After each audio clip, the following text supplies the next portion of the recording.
Good afternoon, and welcome to our latest episode of the Columbia Economic Development Podcast. My name is Ryan Coleman. I'm the Director of Economic Development for the City of Columbia. And this afternoon, we have Laura Boconfuso with Van Robotics here to talk to us a little bit and tell us about some really interesting work that she's been doing in the field. So first of all, Laura, welcome. Thank you so much. Thanks for having me. Yeah, thanks a lot. And yeah, I know you're a very busy person. You have a lot of stuff going on, so we appreciate you taking time out of your day today to come and meet with us as well. And so let's jump right into it and get into what the people are interested in hearing about. We would like to hear more about your background, how you got into the field of robotics, which I think is kind of unique, and what inspired you to start Van? That's a really good question. So I think I may have stumbled upon it more than having an intentional plan to pursue something like this. My background is really in, I started as a computer science and engineering student, looking for something that would have some kind of social impact and something that would really touch people's lives and improve the quality of life specifically for children. And so, you know, as I was a PhD student at the University of South Carolina in computer science, I had a professor, Jason O'Kane, who challenged me and the rest of the class to come up with a solution involving robotics that wasn't currently in the market yet, something that was a novel use of robotics. And so I took that as an opportunity to jump in, feet first and just really immerse myself in looking at research that could give me some ideas to what to do. And so found some really interesting robotics applications that were helping children with autism. And so long story short, after about a decade of studying creating robots to help children specifically with autism, I discovered that it was actually a platform that could be used for children with all kinds of learning disabilities and all kinds of learning challenges. Yeah, and I want to go back because you mentioned something very interesting when we were talking earlier. So you weren't a traditional student. You were actually a mom with children at home, and you went back and pursued your education. So what motivated you to do that? Yeah, so that's right. I was a stay-at-home mom. We have 3 kids. My husband and I raised our 3 kids here in South Carolina.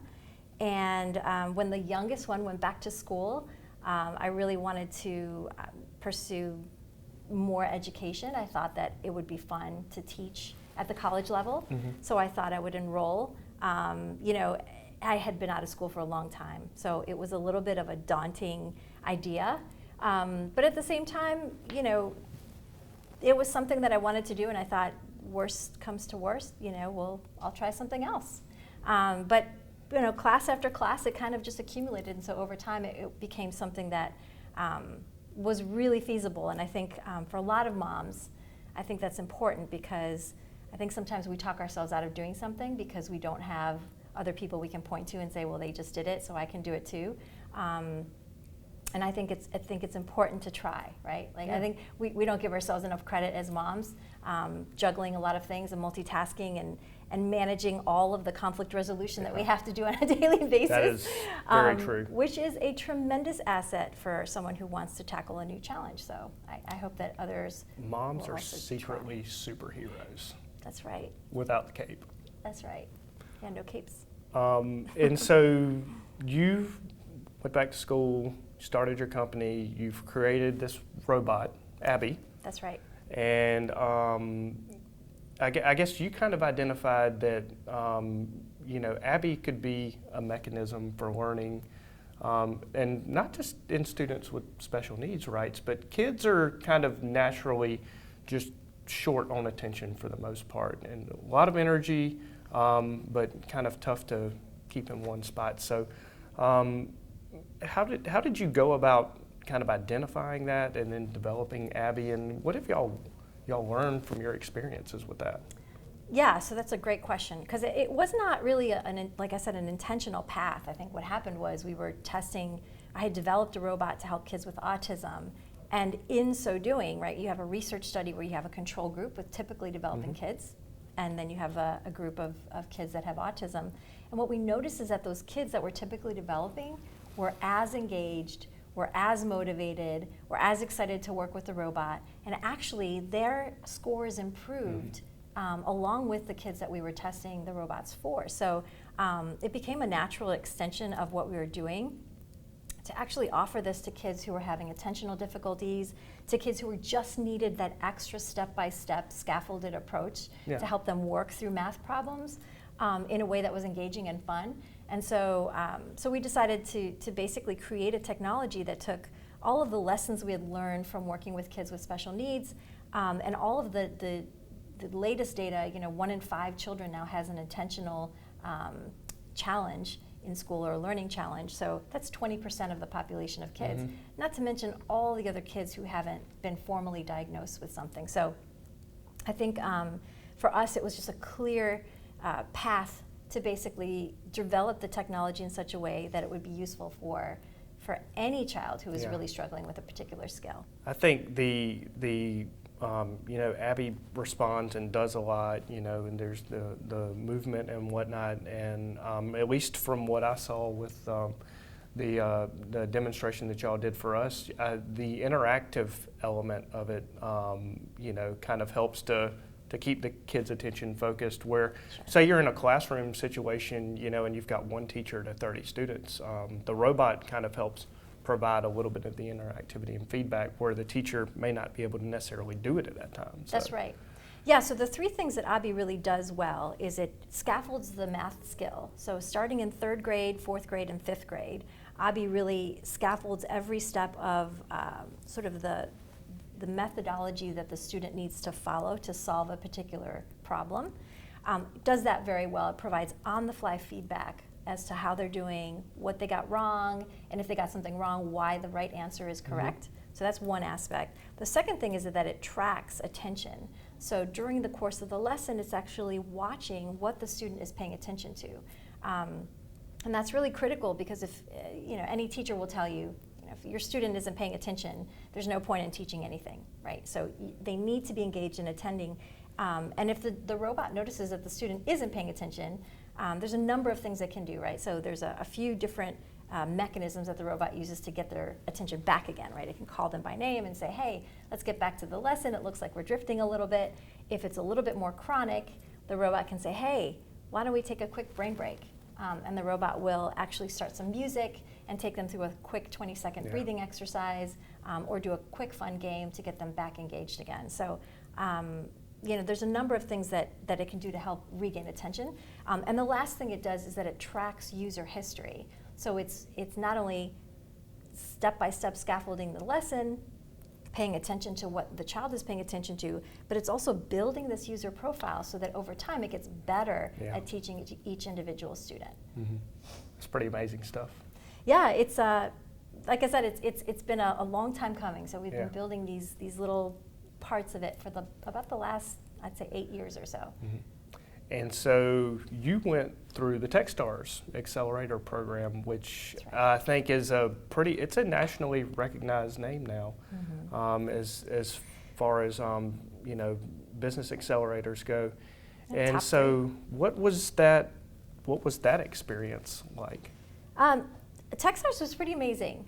I have to say, I heard about Techstars. I was in the Yale Entrepreneurship Institute when I was doing my postdoc, and they had mentioned Techstars along with Y Combinator. Techstars, I think, is the number 3 global accelerator in the world, and they only accept 1% of the people who apply, and they have an 87% success rate, which is pretty phenomenal. So when I'd heard somebody from Techstars contacted me and said, hey, we heard about your company, we're recruiting some new people for our class, we're interested in what you're doing, we think you're building a great product, we want to help you build a great company. I was really excited, although I was also very measured because I thought, 1%, maybe this could work, maybe not, but at least I'll learn something along the way. So why not? So threw my hat into the ring. I flew out to Austin, Texas, and I pitched. And fortunately, we were selected for the program. So we started that program January 20th of 2018, and we completed it April 20th of the same year. So we were there for a full 3 months, and it was nonstop. it was like drinking out of a fire hose, right? Yeah. I mean, there's just Yeah. so much information, and there were just great, really smart people helping you every step of the way to learn, how to build a company, how to scale a company, how to manage a team, how to manage cash flow, how to build a really sound financial model for your company, how to really test and prove your go-to-market strategy, how to iterate on your pitch, right? So all of these really critical components for building a company that I had very little experience with were sort of all condensed into this very, very, very impressive program that is really it's really a lifetime membership, right? Yeah. Because we keep in touch with Techstars all the time. I still have managing director, talk to him, pretty frequently. So. And then you said that there were 10 businesses that were selected to participate. That's right. And we had some good representation from the Southeast and from female-owned companies. That's right. I think we had 6 companies from the Southeast in the class of 2018 Austin Techstars, which is first time that's ever happened. Mm-hmm. And it was really exciting to be in the company of 5 other companies that were from the Southeast who were building technology companies like I am. So it was pretty awesome. And to boot, right, we only had I think they had the largest number of female-run tech companies in that class as well. So that was pretty amazing. Yeah. Yeah. I think that's really good to hear both sides, that the region that we inhabit had such good representation, which I think is a good point to show that there's a lot going on here in the Southeast, and that Absolutely. you have a good diversity there with female representation.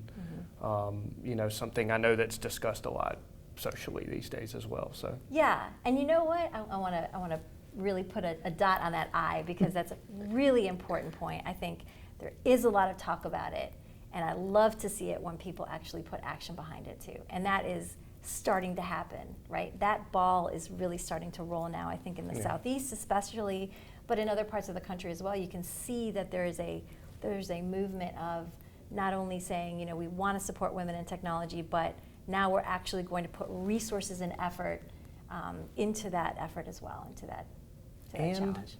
And most importantly, we had a female entrepreneur from Columbia. Yes, yeah, absolutely. Yeah. That's awesome. Congratulations on Thank that, you, by the way. thank you. I think that's really cool. And so you've gone through that program. You're back here in Columbia now, and you are continuing to work on building your company. And I know you've had, we've gone and talked with the mayor. You're doing a lot of outreach with local partners, trying to kind of build your network and get the business, take it to the next level. You're working with SCRA, who does a lot of great work here in Columbia, and helping companies kind of build their capacity. What's your experience like with the local partners in the area, and kind of where are you seeing traction with getting the business moving along? We've had tremendous support from SE Launch. I just have to say, shout out to the members in SE Launch, which really were pivotal for us in the beginning. I mean, I moved back so I had accepted a postdoc at Yale University and had started the company while I was there, with the intent to move back to Columbia to really grow the business, to really establish it here and headquarter it here. I had contacted the people at SE Launch, pitched to become a client company, and applied for a $25,000 grant to get it off the ground. What we wanted to do is build basically 8 of our first robots and test them with as many students as we could to really test or prove out the efficacy of the system. Does it actually help to improve comprehension? Yeah. And so we did that in late spring, early summer of last year, and we got 170 students to test the system, and all these great things happened because of it. But it was SE Launch that actually started us on that path, right? SE Launch granted us the money, we built the robots, we started the pilot test, we got accepted into Techstars, right? And then shortly thereafter, we got a big grant from NIH actually to continue that research. But SE Launch has been with us not only from the very beginning, but all along the way. So it's been a tremendous resource. The people have been incredible, very supportive, very resourceful. What's your experience like with the tech environment here in Columbia, and kind of what do you see in your field, and where do you think things are headed? That's a good question. So in my field, in social robotics, there's very little, if any, other social robotics companies. I really, after I finished my PhD at USC, I was looking for positions here in South Carolina, and didn't really find any. So in terms of the robotics, the social robotics field, I think it's just really in its infancy, right? I mean, we're trying to start the effort. We're recruiting people, and fortunately, we've got people moving to the state who have expertise in this area to help grow and build the company. So you're pioneering a lot of things just with what you're doing. Yes, in this very specific field. But in technology in general, I mean, I think that there is a tremendous hunger for opening up the doors and really looking at how does South Carolina play a unique role in that domain? You know, what do we have to offer? I've talked with a number of entrepreneurs who are building companies that really leverage the resources that we have, the agricultural, you know, work that we have in the state, the agricultural companies that have existed in the state, manufacturing that already exists in the state, and really finding a way to kind of connect the dots in the, you know, sort of the tech field and the cutting edge or bleeding edge tech, which is wonderful to see, because I think that there's a hunger for it, and it's the right time to do it. Yeah, for sure. And so, tell us a little bit about Abby and what's next for her. We are now actually getting ready to deploy beta robots. So our second version of the robot, with about 30 lessons and 30 assessments for 3rd, 4th, and 5th grade math, are being completed right now. We're actually getting ready to be in about 12 or 13 schools across South Carolina, and about another 6 schools nationally. We'll have 25 robots in those schools starting next month, at the end of next month.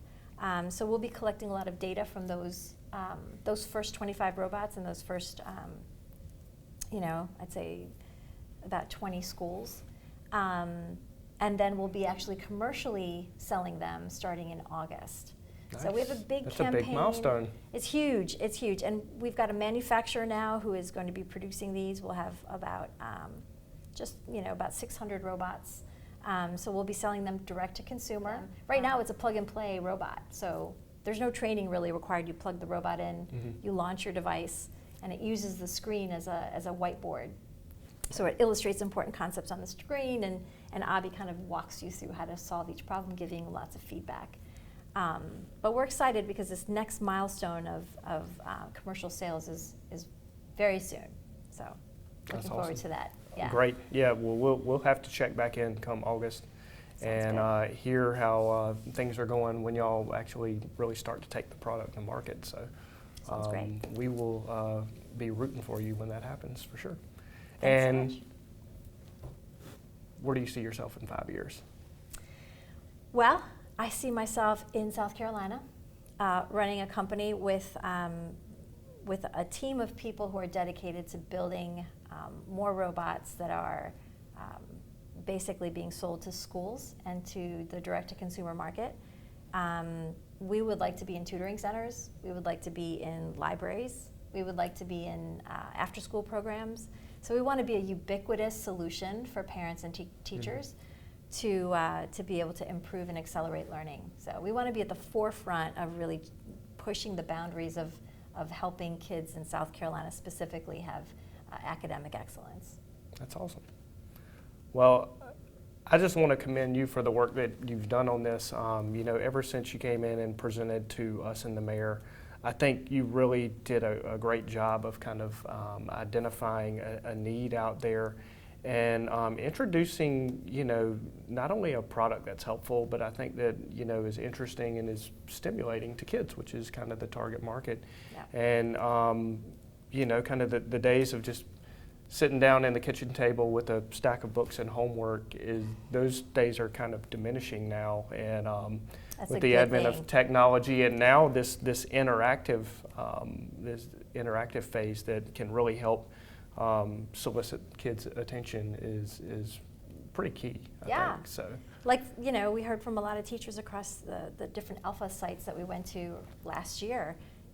The number one job they have is to get them motivated to do something they don't want to do, right? I mean, that's a tough. It's a Herculean task. It is. It's not easy. It's not easy. So having a fun robot that makes it easy is, you know, it's sort of it's a no-brainer for a lot of teachers. Well, that's awesome. I think you're doing some great work. Abby's great. I think y'all have certainly put together an awesome team of highly talented individuals to work on this. So I know no matter where this goes, it's going to be hugely successful, just based on what we've heard from you and from the people you've surrounded yourself with. So thank you so much. Congratulations. Thank you. Thanks a lot. Yeah, appreciate it. All right. Appreciate it. Thanks for coming out and talking with us today. Anytime.